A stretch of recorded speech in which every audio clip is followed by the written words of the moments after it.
Hello and welcome student. In today's class we are going to discuss another new concept of your chapter changing profit sharing ratio, that is treatment of workman compensation reserve or workman compensation fund.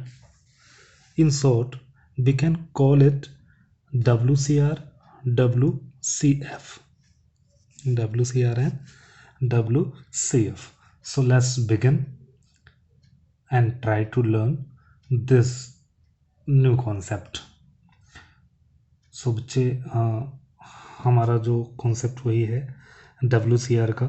तो start करते हैं। तो concept को start करने से पहले मैं आपको एक एग्जांपल के थ्रू इसमें जितने भी केसेस होते हैं वो सारे केसेस मैं आपको समझाना चाहूँगा।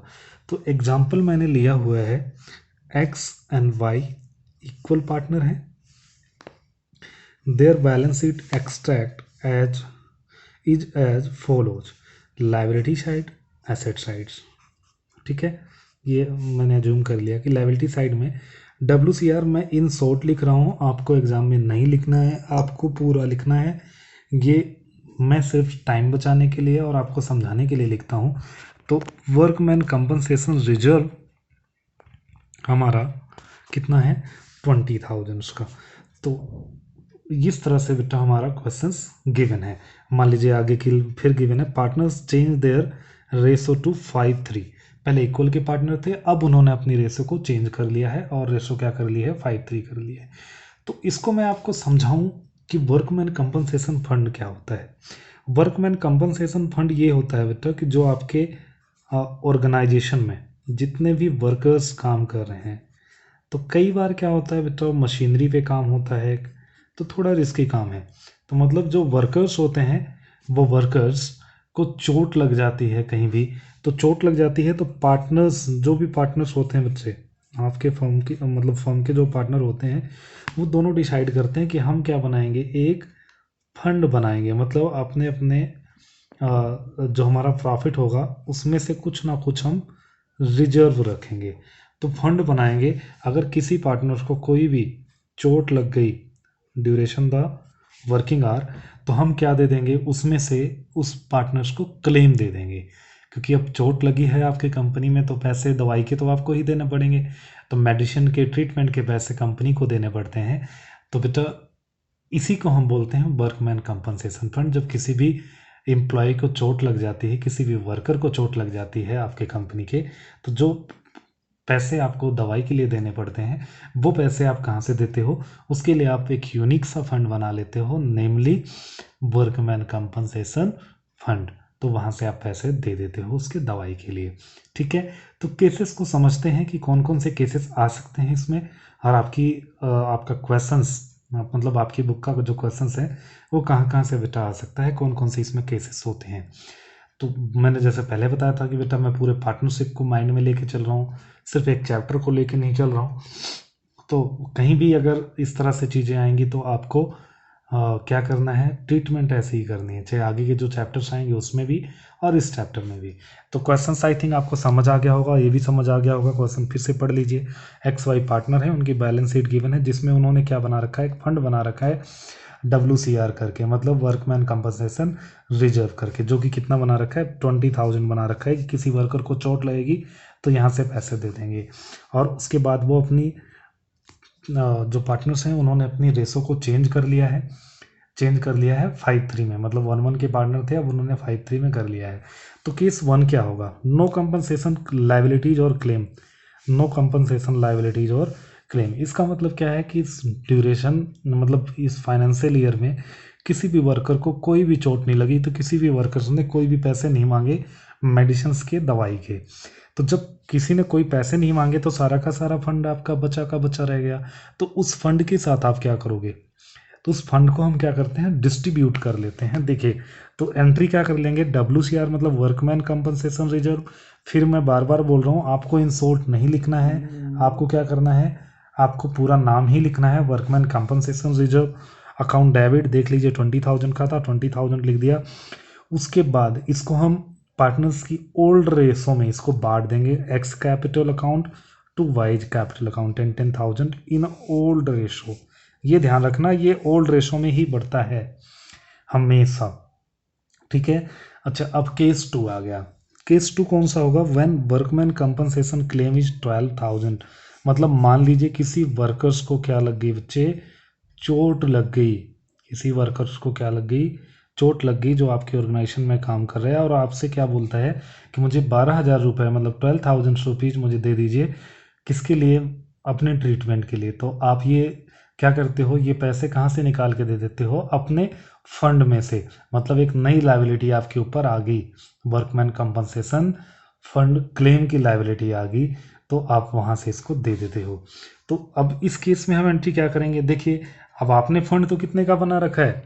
20,000 का, लेकिन लायबिलिटी कितने की आई आपके ऊपर? 12,000 की। मतलब लायबिलिटी कम आई, फंड आपके ऊपर ज़्यादा है आपके पास। तो कैसे करेंगे? वही WCR मतलब workman compensation reserve account debit 20,000, और उसके बाद तो वर्कमैन कंपनसेशन लायबिलिटीज या फिर वर्कमैन कंपनसेशन क्लेम भी बोलते हैं इसी को। वर्कमैन कंपनसेशन क्लेम कितने की आ गई? 12,000 की। ये मैंने लिख दिया यहाँ पे, न्यू लायबिलिटी आ गई आपके ऊपर।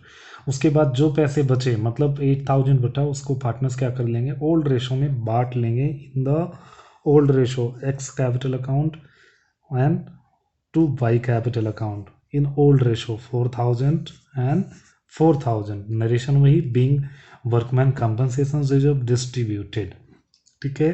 तो केस 2 ये था। केस 3 देखते हैं। इस केस में वर्कमैन कंपनसेशन क्लेम कितना हो गया? 25,000 हो गया, लेकिन आपके पास फंड कितने का है? 20,000 का। फंड कितने का बना रखा है आपने? 20,000 का बना रखा है, लेकिन आपके पास जो आपकी लायबिलिटी आ गई आपके ऊपर, मतलब जो वर्कर्स है, जो एम्प्लॉय है, उसको चोट लग गई और आपको ज़्यादा पैसे देने पड़े। कितने ज़्यादा पैसे देने पड़े हैं? 5,000 ज़्यादा देने पड़े। तो वो पैसे आप कहाँ से लेके आएंगे? तो देखिए, workman compensation reserve account debit 20,000। अब बच्चे एक ना इसमें एक नया अकाउंट बनाएंगे हम, रिवैल्यूएशन अकाउंट, जो कि अभी मैं आपको बताऊंगा। अभी के लिए जस्ट नाम समझ लीजिए कि नाम लिख दिया मैंने यहाँ पे। तो रिवैल्यूएशन अकाउंट में 5,000 और डाल देंगे, और उसके बाद वर्कमैन कंपनसेशन लायबिलिटी क्योंकि कितने की है? 25 की है, तो 25 की 25 लिख देंगे। अब यहाँ पे कुछ बचा नहीं, तो ऑफकोर्स सी बात है, पार्टनर्स को कुछ बांटेंगे नहीं, वो पार्टनर्स को अपने पास से ही देना पड़ेगा अपने एम्प्लॉयज़ के इलाज के लिए।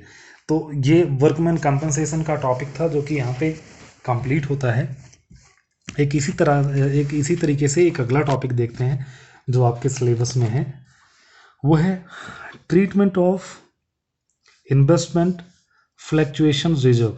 Treatment of investment fluctuation reserve, जिसी को बोलते हैं इन्वेस्टमेंट फ्लैक्चुएशन फंड, या फिर इन शॉर्ट बोल देते हैं IFF, investment fluctuating fund.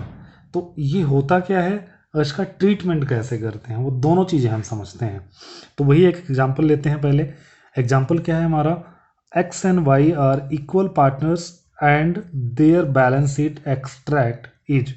Liability कितने की है? लाइबिलिटी साइड में हमने एक फंड बना लिया, उस फंड का नाम क्या है? IFF, मतलब इन्वेस्टमेंट फ्लैक्चुएटिंग फंड 30,000 का, और इन्वेस्टमेंट कितने की होगी? 5 लाख की होगी, और ये मार्केट वैल्यू होगी। तो इसको समझते हैं।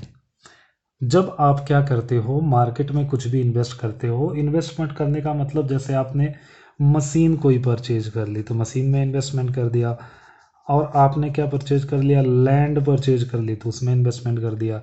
तो क्या होता है, पार्टनर्स को डर रहता है कि मशीन की वैल्यू मतलब जितना पैसा लगा के आज मैंने परचेज करी है, इन फ्यूचर नहीं रहेगी, ये डाउन हो जाएगी।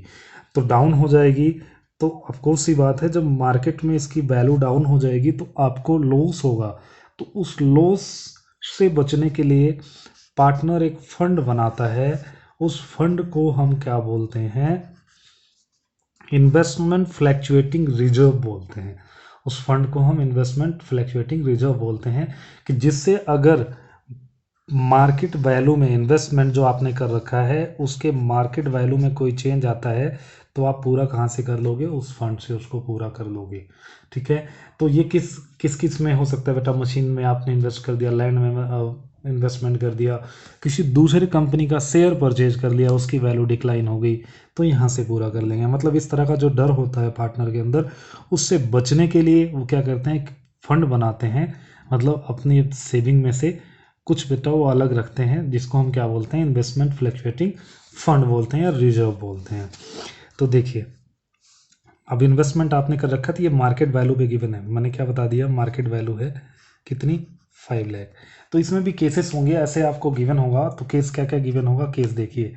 Case 1, no additional information given, मतलब कोई भी इन्फॉर्मेशन गिवन नहीं है, सिर्फ इतना गिवन है, और या फिर आपको गिवन है कि मार्केट वैल्यू कितनी है, 5000 एज इट इज है, sorry 5 lakh as it is है, तो 5 लाख ही है मार्केट वैल्यू, और इन्वेस्ट भी आपने कितना किया है, 5 लाख किया है। तो एंट्री क्या कर दोगे, अब जब कुछ भी मतलब इसमें डिक्लाइन नहीं हुआ, ना वैल्यू घटी ना वैल्यू बढ़ी, किसकी, इन्वेस्टमेंट की, तो आप क्या करोगे, जो इन्वेस्टमेंट फ्लक्चुएटिंग रिजर्व बना रखा है इसको आप अपने सभी पार्टनर्स मिलके आपस में बांट लेंगे, इन्वेस्टमेंट फ्लक्चुएटिंग रिजर्व्स को ओल्ड रेशो में बांट लेंगे।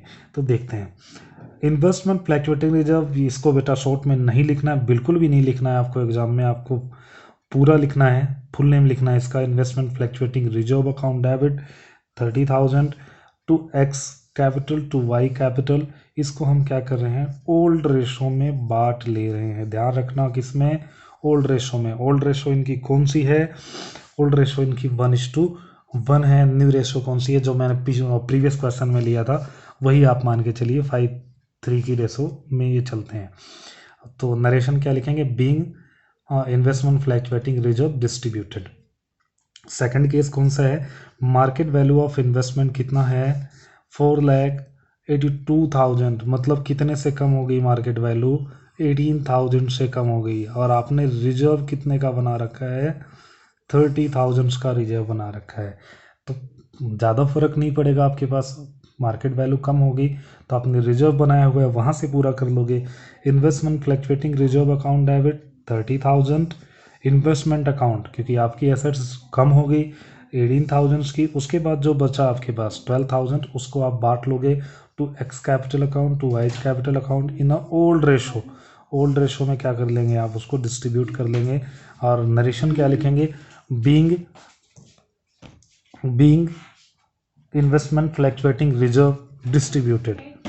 केस थर्ड देखिए, केस थर्ड कौन सा है हमारा, market value of investment is 4 lakh. भाई बहुत ज़्यादा डाउन आ गई मार्केट, मतलब कितना आ गया, 1 लाख डिक्लाइन हो गई हमारी मार्केट वैल्यू, 1 लाख डिक्लाइन हो गई हमारी मार्केट वैल्यू। तो उस केस में क्या करेंगे, तो 30,000 तो कहाँ से पूरा कर लेंगे, अपने फंड में से पूरा कर लेंगे।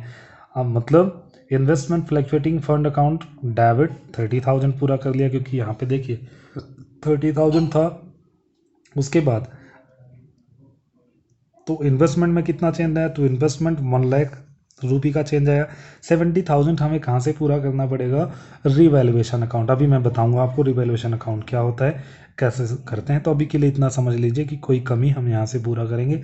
तो रिवैल्यूएशन अकाउंट 70,000 का। तो ये केस थर्ड था। केस फोर्थ देखिए, केस फोर्थ कौन सा है हमारा, केस फोर्थ है मार्केट वैल्यू ऑफ इन्वेस्टमेंट 550, मतलब क्या हो गई, इंक्रीज हो गई कितने से, 50,000 से मार्केट वैल्यू हमारी इंक्रीज हो गई। तो अब इस केस में क्या करेंगे, पार्टनर की तो बल्ले बल्ले, क्योंकि पार्टनर्स के जो एसेट्स है उसकी मार्केट वैल्यू इंक्रीज हो गई, अब उनका सारा का सारा रिजर्व बटा हुआ है तो वो डिस्ट्रीब्यूट कर लेंगे 30,000। तो investment fluctuating reserve account debit 30,000, और उसके बाद to X capital to Y capital, किस रेशो में, ओल्ड रेशो में, ध्यान रखना 15,000 बांट लिया।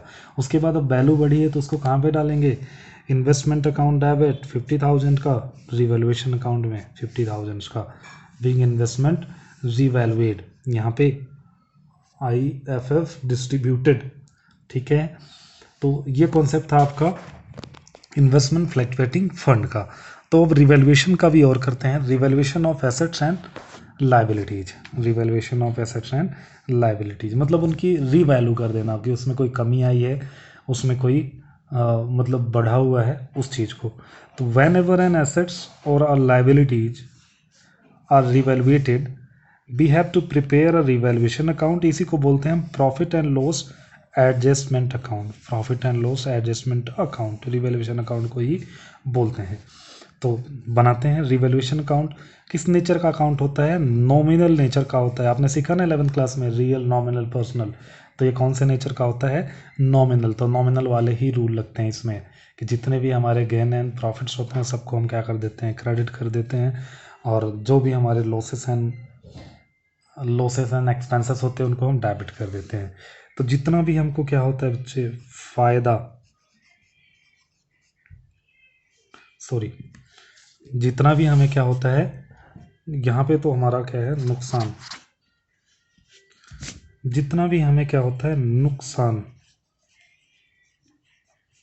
उसको हम क्या कर देते हैं? डेबिट। और क्रेडिट साइड में जो भी हमें क्या होता है? फ़ायदा, उसको हम क्रेडिट कर देते हैं। अच्छा, नुकसान कब होगा? जब आपके एसेट्स की वैल्यू कम हो जाएगी। तो to assets, to liabilities, to new liabilities. जब एसेट्स की वैल्यू कम हो जाएगी तो हमें नुकसान हो जाएगा, तो डेबिट साइड में लिख देंगे। लाइबिलिटी की वैल्यू बढ़ जाएगी तो हमें नुकसान होगा, डेबिट साइड में लिख देंगे। कोई नई लाइबिलिटी आ जाएगी हमारे ऊपर तब भी हमारा नुकसान ही है, तो उसको भी क्या लिख देंगे हम? डेबिट साइड में लिख देंगे। क्रेडिट साइड में अगर हमारी लाइबिलिटीज, हमारी एसेट्स बढ़ गई, हमारी एसेट्स क्या हो गई?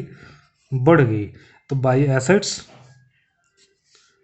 ठीक है, तो बाय लाइबिलिटीज अगर हमारी कम होती है तो हमारा फ़ायदा होता है। लाइबिलिटीज, नई एसेट्स मिल जाती है तो भी हमें फ़ायदा होता है, ठीक है। तो न्यू एसेट्स, तो इन दोनों का टोटल कर देंगे। अगर ये साइड ज़्यादा आती है तो इधर क्या हो जाएगा? हमें प्रॉफिट हो जाएगा, जो कि हम कहाँ पे ट्रांसफ़र कर देंगे?